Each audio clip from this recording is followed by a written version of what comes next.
Hi friends, அஸ்ஸலாமு அலைக்கும். இன்றைக்கி என்ன செய்ய போகிறோம்னா பீட்ரூட் வச்சு சட்னி செய்ய போகிறோம். வாங்க பார்க்கலாம். அதுக்கு தேவையான பொருள்: ஒரு பீட்ரூட் முழுசாக நைஸாக அரிஞ்சு வச்சுருக்கேன், வெங்காயம் 5 வெங்காயம் அரிஞ்சு வச்சுருக்கேன், தக்காளி 2, புளி, பூண்டு, பட்டை மிளகா இதெல்லாம் எடுத்துங்க.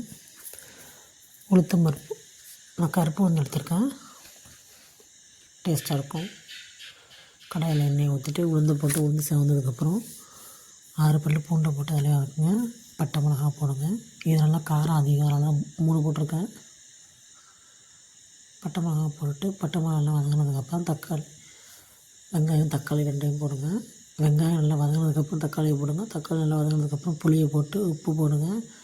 வதக்கிட்டு தனியாக எடுத்து வச்சுட்டு மறுபடியும் அதே கடாயில் எண்ணெய் ஊற்றி அரிஞ்சு வச்சுருக்கோம்ல பீட்ரூட், அதை நல்லா ஒரு 2 நிமிஷம் வதக்கிட்டு அதில் தூக்கி தக்காளி சட்னி வதக்கி எல்லாத்தையும் ஒன்றா வதக்கி மிக்சியில் அரைச்சி அந்த அளிப்பு கொடுத்துருங்க.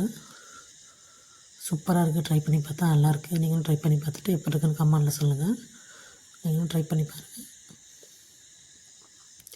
கடுகு, பட்டை மிளகா, கருவேப்பிலையெல்லாம் போட்டு தாளித்து விட்டு ஊற்றுங்க. சூப்பராக இருக்குது. ட்ரை பண்ணி பாருங்கள். இட்லி தோசைக்கெல்லாம் சூப்பராக இருக்குது.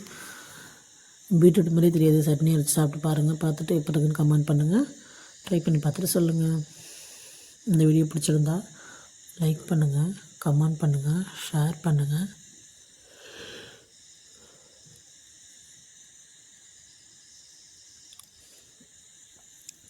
மறக்காமல் சப்ஸ்கிரைப் பண்ணுங்கள்.